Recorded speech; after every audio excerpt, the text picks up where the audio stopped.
Hi there. I'm with Ashe. Hello there. How's it going? I'm doing all right. Can you tell me very briefly about where you're from and where you're living now?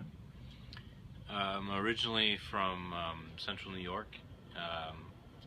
Actually, I graduated from Phoenix High School in Central New York, so it's a small town that's north of Syracuse a little bit. And then now I live basically in the Phoenix metro area of Arizona, but more like in the Tempe area. Very cool. And what brought you to ILC? And before you started ILC, did you have any opinions about it?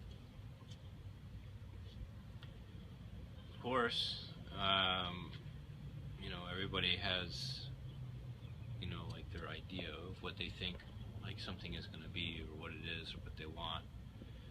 And so, I started training essentially because I wanted to learn how to kick ass. But nice. Good reasons. But I did want more than just that too, or else, I would have gone to do, just like, at the time I started training, MMA hadn't really quite taken off yet, but it was still, kind of just coming onto the map. I wanted, the more of a complete art, I guess, if you can, for lack of a better description, or something that had, I wanted something that also had like a philosophy behind it that was going to be like as a way of life, not just, something that you could go, do and then you left it, there, like a tool, yeah. That you just pick up and use it, you put it back in the toolbox when you're done with it. So I spent like 3 years looking for, somebody to train with before I actually started training Liq Chuan. And so I spent some time, doing like a lot of research. I had kind of an idea, I knew that I wanted to do like a Chinese martial art, but I didn't know exactly which Chinese martial art that I wanted to do. And I spent a lot of time kind of looking into like Liq Chuan and Jeet Kune Do, of course, because of Bruce Lee. I spent a lot of time like reading his books, before I started to, really figure out what direction I wanted to go in. And fan of the movies? Were you a fan of the movies? Yeah, the movies, but more, because as a kid growing up in the 80s, I was much more about like Karate Kid, nice. As far cool. as like martial arts movies went, probably. So Mr. Miyagi was a big influence on me, and that's going to be important like later as we get later into the story. But okay. So then I pretty much exhausted all the materials that I could find on Bruce Lee, and at that time the web was still pretty new, so there wasn't like the deluge of information available that is available now on the web, because this we're talking 1997, okay. At this point, somewhere between 97 and 98. Okay. So the web was up and running, but I don't really think YouTube was around yet. Right, it was like there wasn't that much. Right, there wasn't that much that was available at that time. So a lot of, like I said, I had pretty much exhausted all the books that I could find at the library, and then I stumbled across Dr. Yang Chen Ming's books. Okay. And then that had a pretty profound influence on me in terms of like, then I decided, oh, okay, this is kind of what I'm looking for in terms of something that has like the philosophy behind it. So I definitely knew then at that point that I wanted to do like a quote-unquote internal martial art. Based on the description of how it was.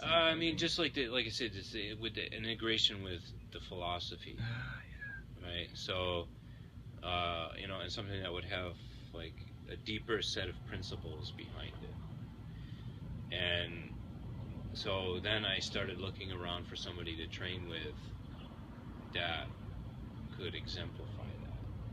Nice. And so I looked all over town, and I couldn't find anybody. Like every place that I went to, I was like, Nope, that's not it. That's not it. That's definitely not it.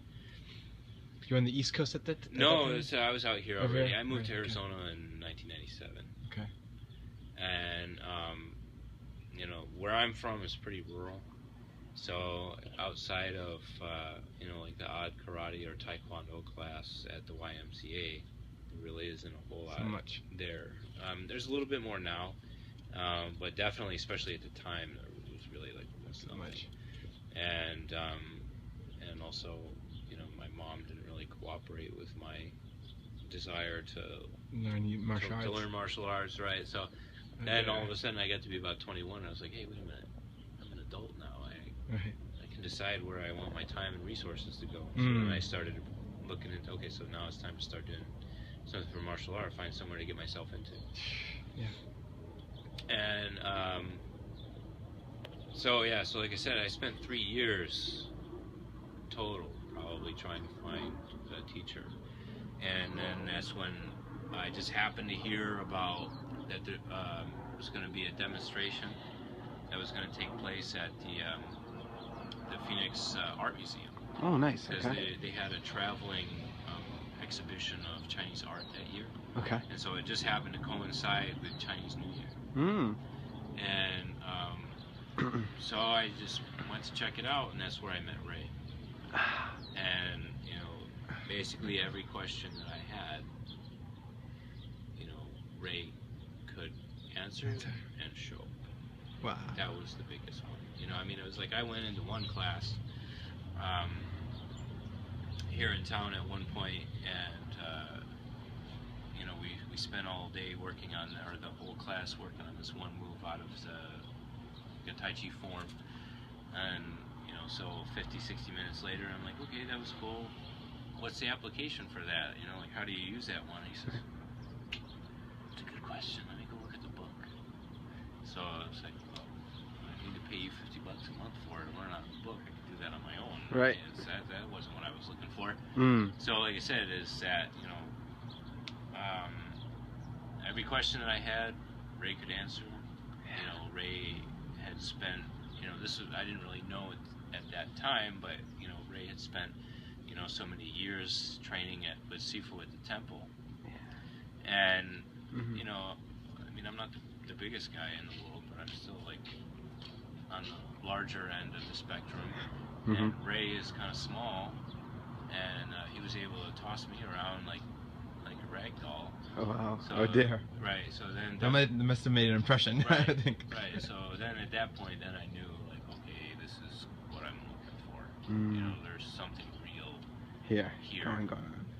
And, so yeah, so that's how I got started. It's kind of like what I was, like I said, I mean, you know, because at the time I was 21, so of course everyone was 21, wants to learn how to kick ass. And, it's true. right. Yeah, that's you know, true. That's true. You know, so you want to be able to do that. Right, and so that is the story of how I got started, pretty much. Nice. And so after that time, it made an impression.